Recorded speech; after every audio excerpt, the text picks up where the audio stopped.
はい、こんにちは。久しぶりの投稿となります。よろしくお願いします。今回はですね、最近 AI 時代になりまして、最近といってもね、レンジュだと、本格的に AI 時代になり始めたのは2020年からですかね。ここからカタゴというソフトが出て、一気にそういう時代へと突き進んだという感じなんですけれども、そういう時代になりましてね、レンジに限らず他のボードゲームでもそうなんですけれども、暗記ゲーなんじゃないかという話がありまして、確かにそういう一面はありつつも、今回ね、この AI 時代全盛と言われている時に、ほとんど暗記なしで打ったらどうなるのかという棋譜がちょうど手に入りましたというか、私が打ちましたので、それをね、紹介したいなと思います。こういうゲームは、暗記第一というか、覚えてなんぼでしょうっていうね、多分思ってる方がね、多いと思うんですけれども、実際にどういう風に、じゃあ覚えてない時にどういう風に考えてるのかなっていうのをね、お話しできればいいかなと思います。それではよろしくお願いします。対局はね、ちょっとリアルの練習会で打ちました。ということで紹介していきます。序盤は細かいことを省くのですが、形としては、こういう形となりました。で、これ相手の方がね、5手目を打ってきて、私が白番。持ち時間は25分のフィッシャー20秒ですね。レンジの対局ですと、通常公式戦が30分以上とね、定められていて、非常に短い部類の対局にはなりますね。個人的な体感としましては、1回長考すると大体30分ぐらい使ってしまうので、25分だと長考はできないかなっていう感じの計算ですね。で、私はこの手のね、存在自体は知っていたのですが、なので完全な初見ではないんですけれども、ほとんど何も準備をしてなくてですね、大体そのトーナメントの前とかっていうのは自分のやる形っていうのを結構ちゃんとこの局面やるからこれこれこういう形になって、で相手は多分こういうのを打ってくるからそれに対して覚えていかなくちゃいけないなっていうのをやるんですけれど、この5手目というのは、通常私が打たない手なので、なんならこう見ることも多分ない、避けようと思えば避けられるんですね、この5っていうのは。つまり、私が4手目を打たなければ、この5が発生することはないので、なので、通常は準備しない形なんですけれども、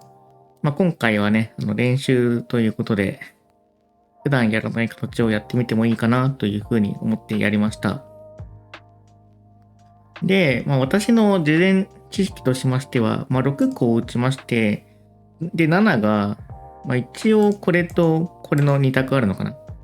で、大体こうなって、で、白は、大体こうなるんですけど、で、以下、こう8とね、打ちますとね、これ、結構一本道の進行になりまして、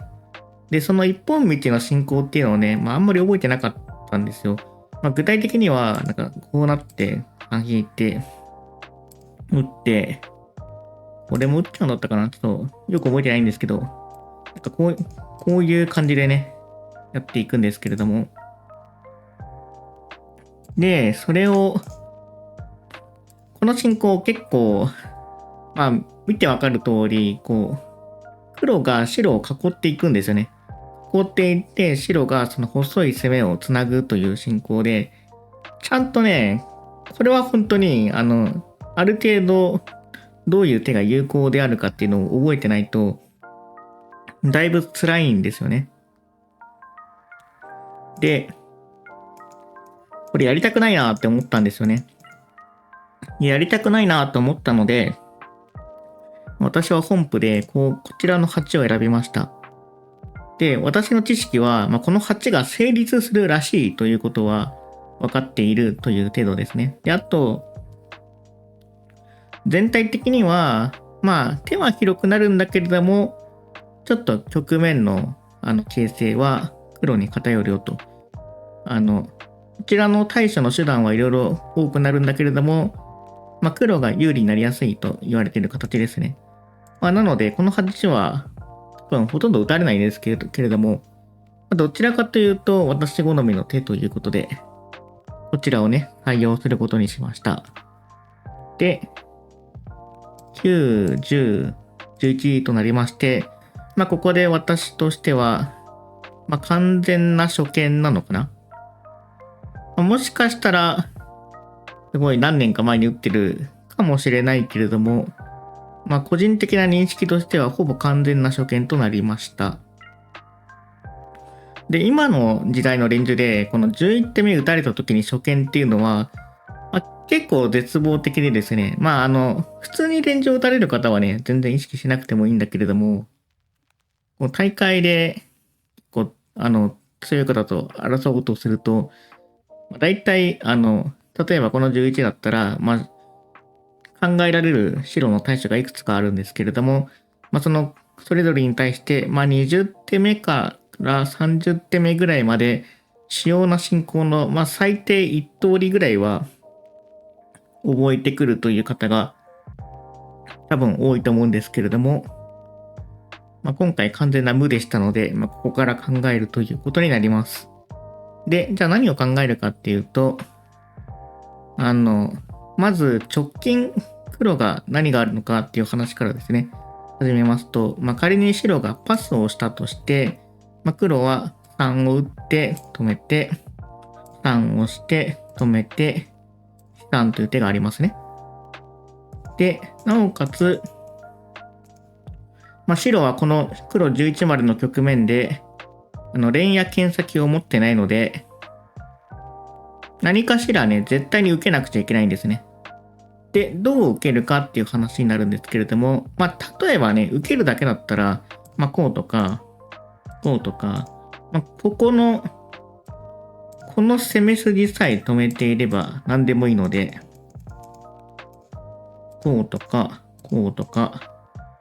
こういうところも一応候補ですかね。極端に言えばこういうところも候補にはなりますね。なるんですけれども、もうこれだけで、パッと話していて、1、2、3、4、5、6、7通り出てきましたね。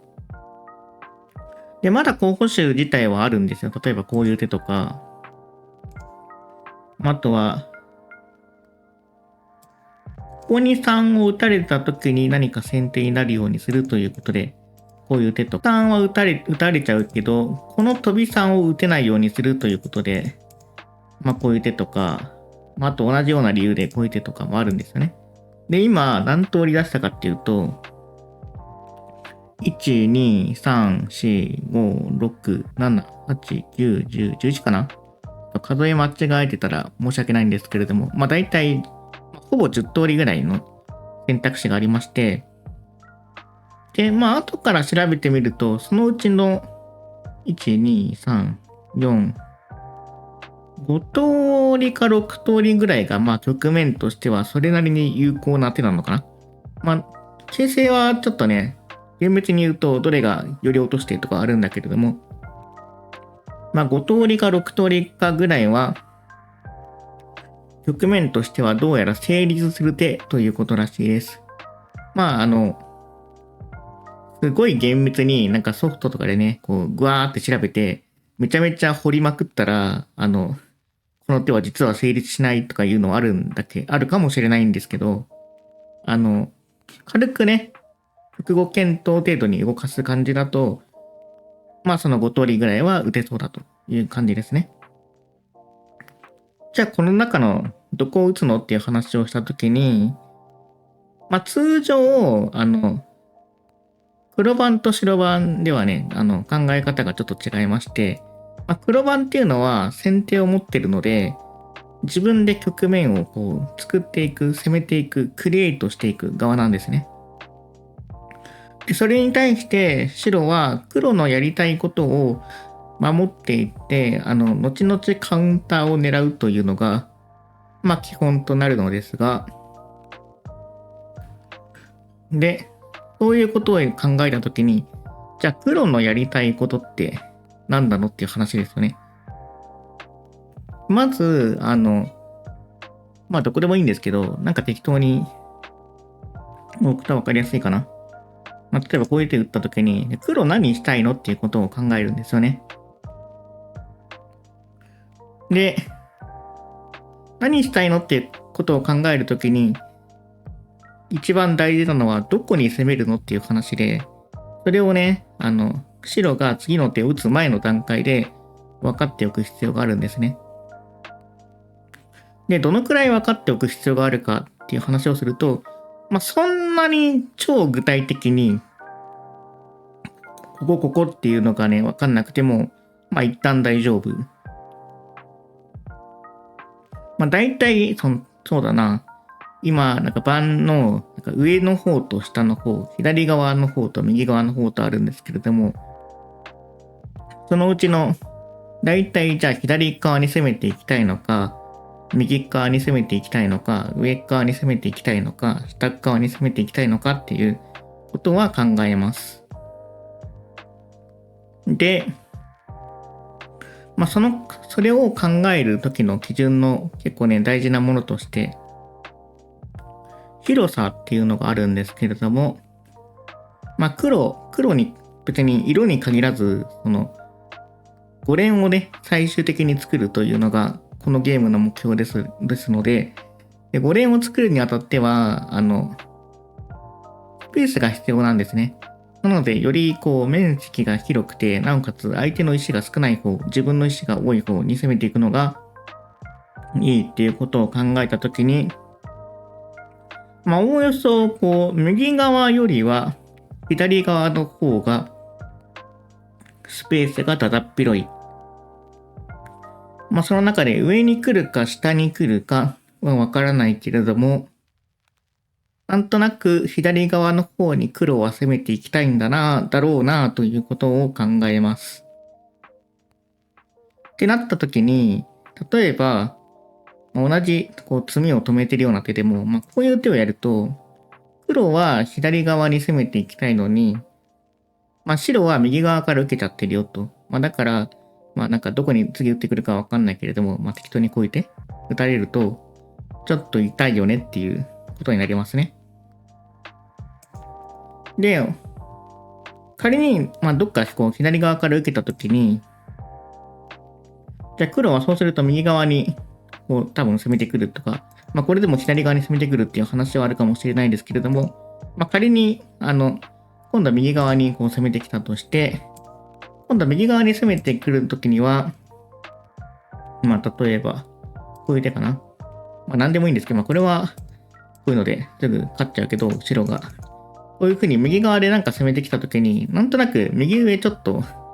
5を作るスペースなさそうだなっていうことをね、ちょっと考えるんですね。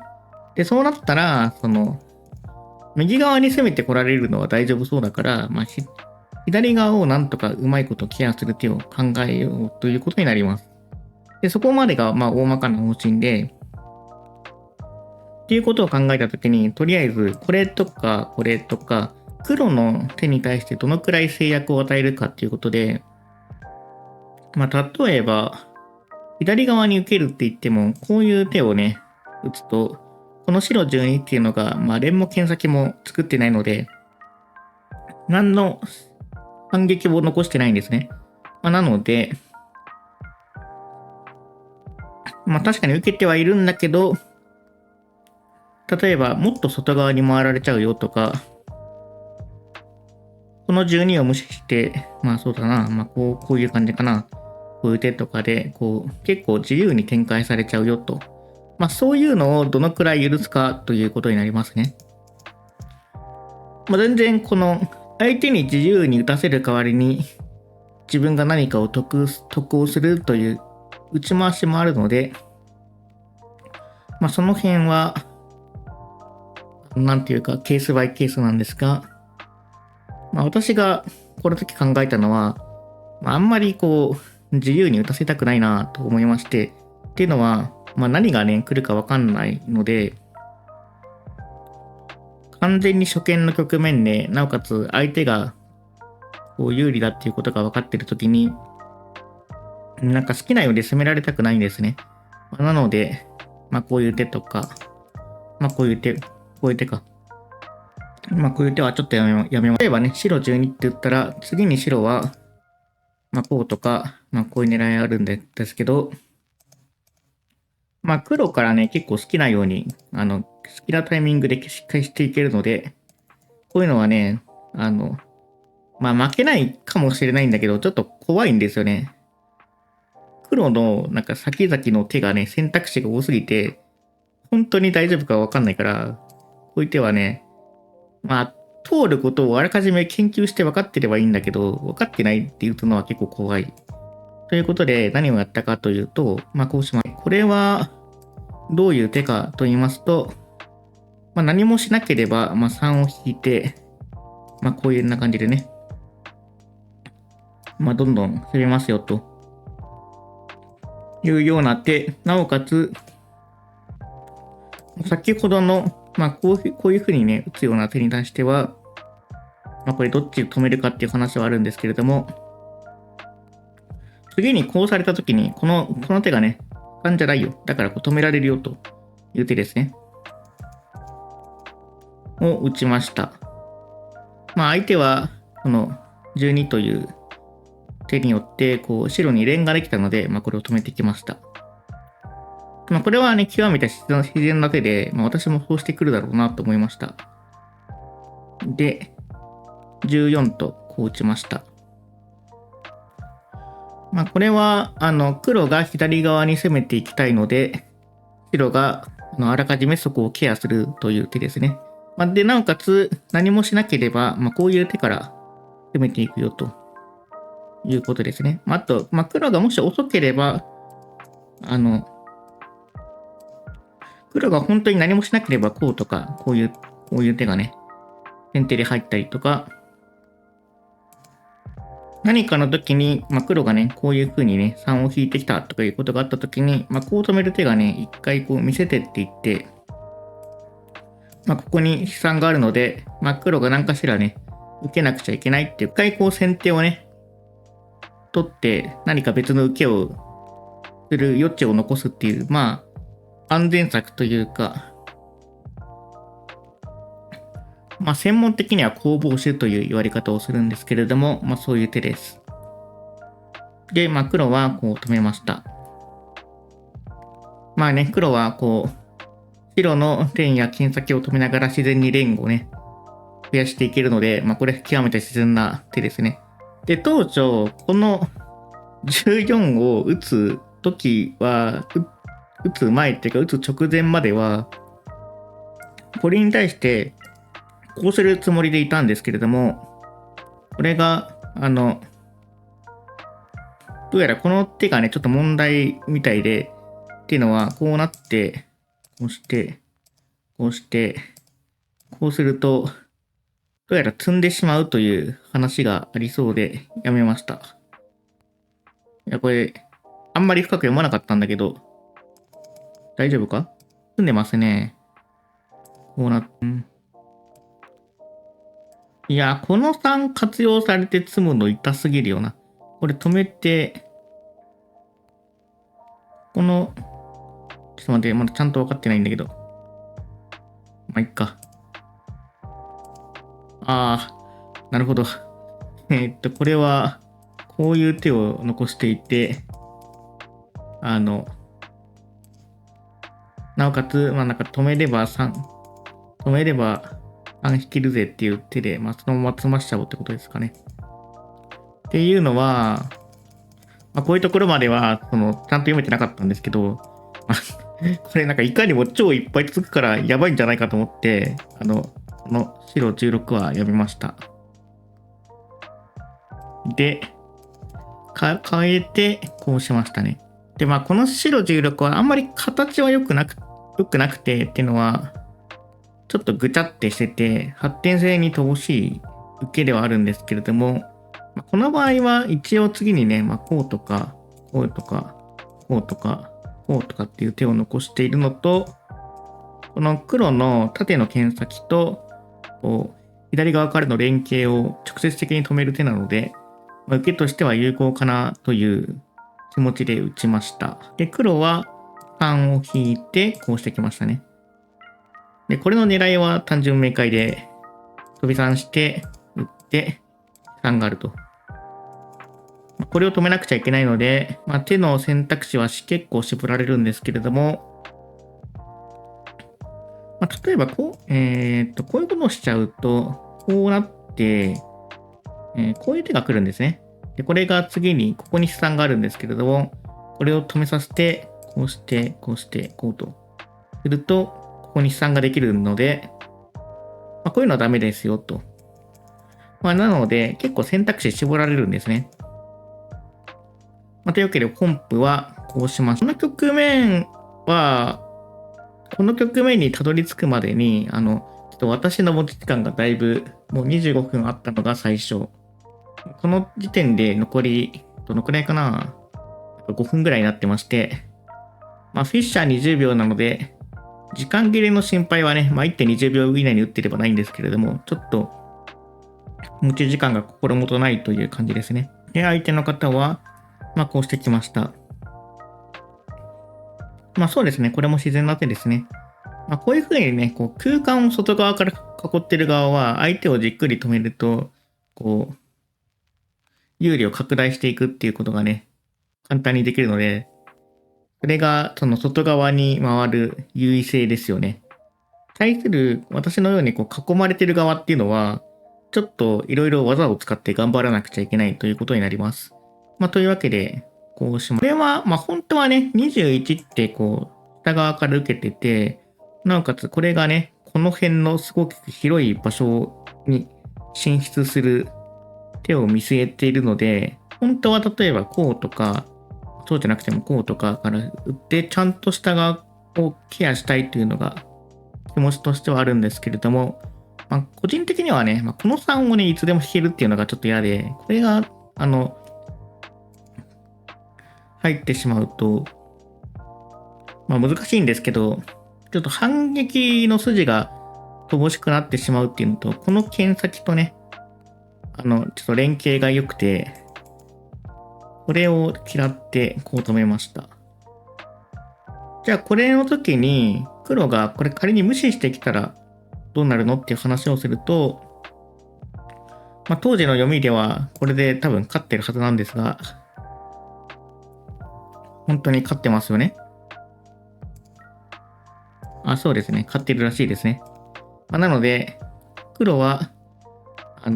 ここで白22という手は無視できないと。無視するんだったら詰ますしかない。具体的に詰ますんだったら、詰ますってあんのかなないと思ったから打ってる。何か、こう、詰みじゃなくても、なんか塩絵を残す。塩絵が残ってると攻めが継続できるので、塩絵を残す手があればいいんですけど、この局面で多分塩絵を残す手がない。こういう手がね、なんかこう、剣先が2本できて怖いんだけど、2本できてるだけなので、無視してこういう手が打てるということですね。で、この飛び3にはこうできるから多分大丈夫かな。という具合になります。で、本譜は冷静にこうなりました。いやー、冷静に打たれると、やっぱり、怖いですね。で、24、25がこうだったかな。ちょっとすいません。一瞬棋譜確認しますね。そうですね。合ってました。この黒25のようです。で、白26が、これは、白からもこういう手がね、一応あるんですけれども、これがね、特段何も継続値がないということで、一旦受けましたと。で、黒は、こうしてきましたね。で、ここでちょっと私の持ち時間が残り、1分を切るという具合になって、いよいよ、ちょっと決断をして早く打たなければならないということになったんですけれども、ちょっと次の一手が問題の手でして、こうしたんですね。だから厳密にやられると、黒に詰みがあるということで、本当はダメの手だったんですけれども、当時の私の思惑としては、こうなって、例えばこうなって、こうなって、こうなって、こうやって打ってきても、この3があるから、この3にこう止めとけば、大丈夫かなというね、希望的観測。あとは何か他の手を打たれても、上辺がちょっと狭いから、大丈夫かなと思ってこう打ったんですけど、これが本当はダメでして、先ほどこの進行やったんですけど、ここで、こうして、こうして、こうするのがすごくいい手のようで、これでどうやら、黒が勝ってるようですね。これ保留しちゃうと、ちょっとまだダメなのかな？こうされちゃうのかな？そうなんですけれども、こう決めてから打つ手がすごくいい手で、これでどうやら黒が勝つようですね。具体的には、放置すると、こういう手で、塩絵がありまして、じゃあ3打てるじゃんっていう話があるんですけど、3を打つと、これが、おかわりで、これをさらに止めるっていうか、これをさらに無視すると、こうして、こうして、こうして、こうして、こうという手で、38ってこう先手を取りに受けたんですけれども、39って止めた手がね、もう一回先手で、これで受からなくなってしまっているということでした。で、ここまで正確に見えてれば打ったんですけれども、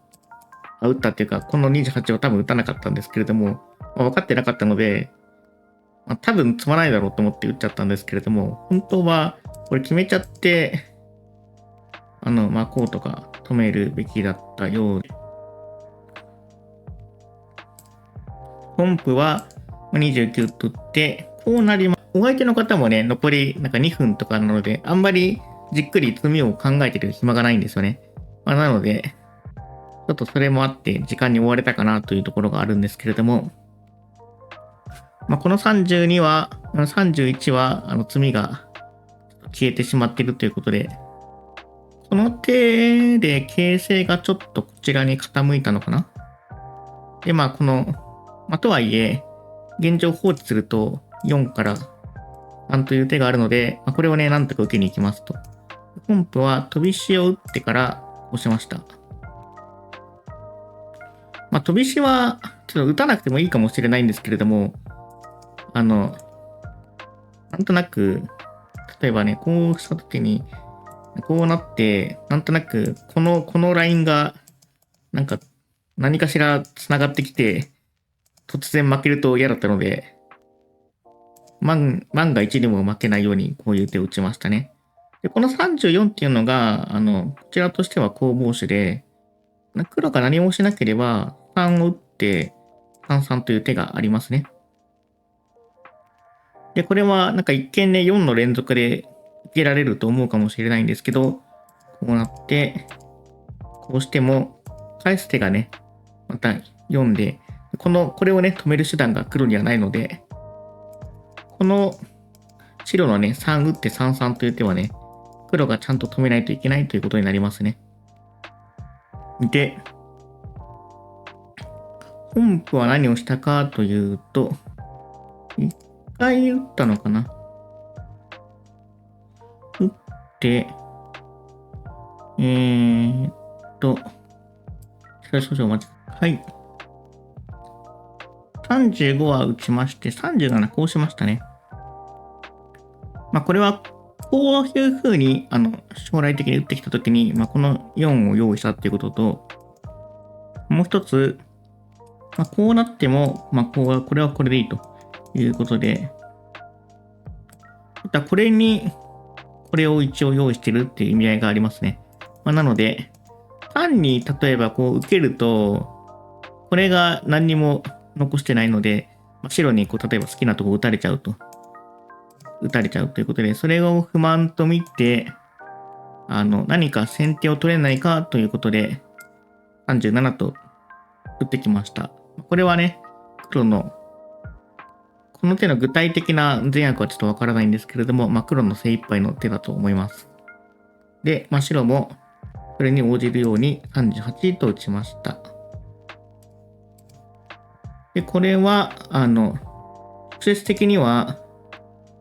こうして、こうして、これが狙いなので、黒もそれを止めるということで、こうしましたと。この辺はですね、ここで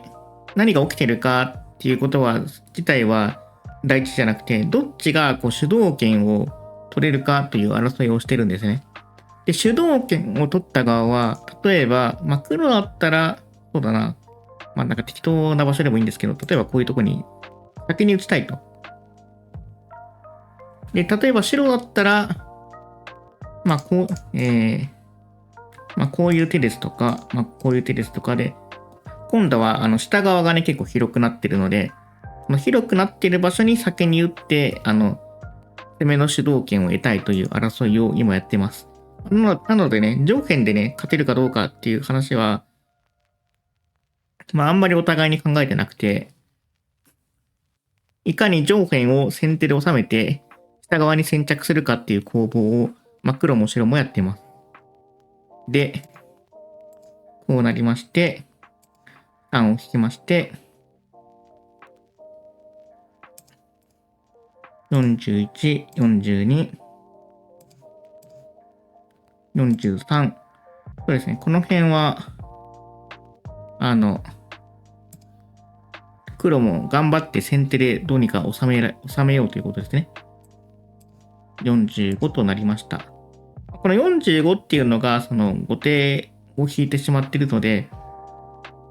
ここで白に、何か好きなところに打つ選択肢が生まれる。がね、具体的にどこかっていう話はね、結構難しいんですけれども、先ほどお話ししましたように、この時点でもう持ち時間が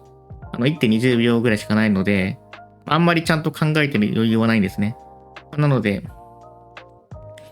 ところどころ時間つなぎをしながら確実に得になるような手を入れていくということになりますね。それで、本譜は46、47、48としまして、ここのね、剣先をこれ長連筋にして腐らせるっていう言い方をするんですけれども、腐らせることにしました。こうすることでね、この縦のね、剣先が受けに使えなくなるので、こういう風に止めてくれれば、どこかしらでなんか超錬金を狙う筋ができたりだとか、白のね、攻めのバリエーションがだいぶ広がるので、一旦損じゃないから、というか確実に得だから入れておくという感じですね。細かいことは考えてません。で、本譜こうなりまして、で、4を決めまして、ここ先に打たれると困るので、決めました。決めて、こうしました。で、この手ね、あんまり検証してないんだけど、もしかしたらまずかったかもしれなくて、最初はこれ先手だと思って打ってたんですけど、例えば、黒がパスした時にこうなって、こうしても、1回3で取られると。で、こうすると4で取られると。こうすると、こうなると、こうなって、こうなって、こうで、1回後手引いちゃうなっていうことに、52を打ってから気づきまして、ひょっとしてこれやばいかもしれないって思ったんですけども、どうだったんですかね。ちょっとそれは調べてみないとわかんないですね。だからこれ無視してこの辺打たれると、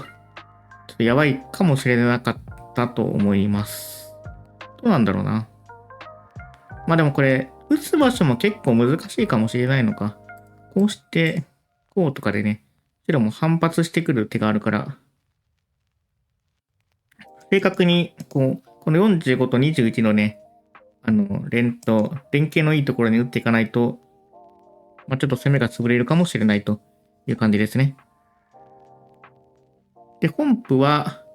ちょっと向こうも時間に追われまして、こうなって、56入ったのが、ちょっと安心感ありますかね。これでもこういう手来られると、結構大変かもしれないんですけど、愚直にどんどん連携を狙っていく。57と受けてきます。この手を見て、ようやくちょっと良くなったかなというのが、私の形勢判断でした。で、58、59。これは先手を取りに行こうということですね、黒は。具体的には何もしないと3で3があると。で、これを、こう黙って受けてると、黙って受けてもいいのかな。一応、下側に罪を残してるからいいんですけど、少しでも、こう、得をしたいということで、一回この3を入れました。これは、ちゃんと読んでないんですけど、こうすると、こうなって、こうして、以下、おそらく詰みということで、やりまして、なので、黒はここに止めるしかないと。で、ここに止めたときに、こういうふうにね、こう、構わずに攻めてしまうと、4打って3という手があるので、これダメですね。ダメなので、白はこの61を見て、この、白は下側の広い方に打って、黒の狭い方に受けさせたことに満足して、62と受けます。で、下辺がおそらく白詰み残しているので、黒は63と受けました。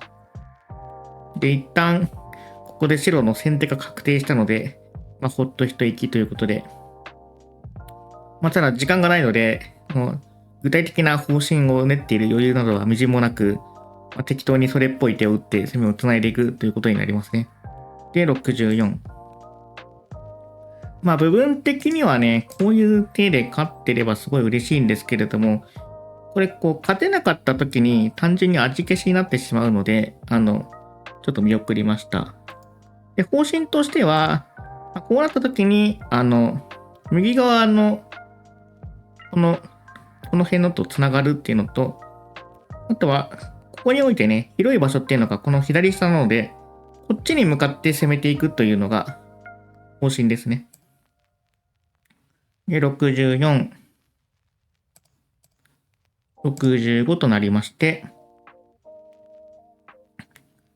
65が完全に受けた手なので、ここでね、白にいろいろ選択権がありますね。例えばね、こう、すごい目につく手としてはこういう手とか、こういう手とか、あるんですけど、これも、ちょっと勝てなかった時のダメージがでかいかなということで、本譜はこうしました。これは、後々黒がね、この辺から反撃を狙ってくるんですけれども、それを受けながら、ここの剣先を作って、なおかつ、この黒の手の受けによって、こうするか、こうするか、飛び3するか、あるいは何もしないかっていうのを決めようという手ですね。で、67、68、69、70となりました。これで、この70まで来て、ちょっとここに暗型ができて、ここの連も残っているので、これは勝ちかはわかんないけれども、ちょっと勝つチャンスは出てきたかなという心境ですね。時間がないので全く分かってないんですけど。71と、普通に受けていってはちょっと厳しいということで勝負に出ました。これは、私も当時何が起きてるかよく分かってなかったんですけれども、でも、放っておくと、こういう手があってダメなのかな、こういう手があって罪を残しているので、何か間違えたら許さないよという手で、なおかつちゃんと白の攻めたいところに対して石を打ち込んで邪魔をしてるわけですね。なのでこちらも間違えられないということで、間違えられないというか、もしかしたら最善を打っても全然勝てないかもしれないんですけど、それはね、対局中は分かってなかったと思うんですけど、対局時の進行としては、なんか正確に打てば勝てそうだけど、正確に打てるかは分からないということで、本譜は72と、これは時間稼ぎですね。これで20秒稼ぎまして、ちょっと考えまして、74と打ちました。で、まあ75。これは、こっち止めると、ここに3があるので、まあ必然手ですね。75、76と打ちました。で、気持ちとしては、まあ、積んでるはずなんですけれども、まあ、この局面に至っても私はまだちゃんとは分かってません。これだったら、こうできるのかなというのをね、うっすら考えてたんですけど、ちょっとちゃんと合ってるかは分かんないですね。ちょっと。で、本譜はこうなりまして、78と打ちました。ここで、どうやら勝ったっぽいかなっていうところですかね。単に止めると、こうして、こうして、こうと。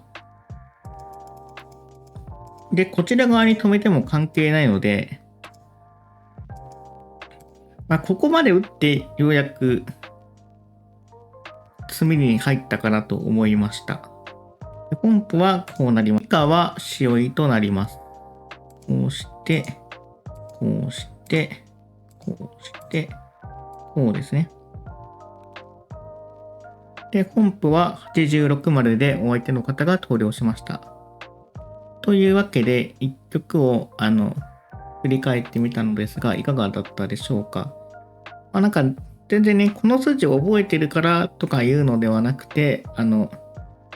相手はこうやって攻めるのをやりたくて、で、それに対して自分はどう対応するかとか、自分はこういうのをやりたいけど、相手もこういうのをやってこようとするから、どうするかとかね、そういう攻防が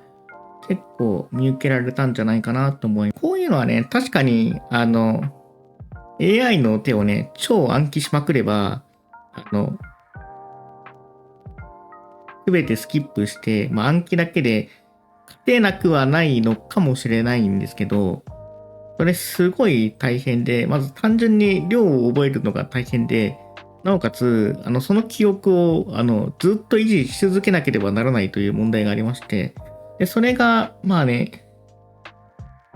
多分人間だとかなり現実的ではないかなというふうに思います。まあ、そのあたりが、こう、現実的なものになって、誰でも簡単に膨大な量を一瞬で記憶できますとか、そういうことになったら、ちょっと、まあ、レンジのようなね、ゲームはだいぶ怪しいかなというような気がするんですけれども、現状はね、かなり変化が膨大で、なんか全部覚えてる余裕がないっていうのがあるので、結局はね、思考のゲームなのかなっていう風な感じが受けましたね。というわけで、まあ、本日は以上となります。ご視聴いただきありがとうございました。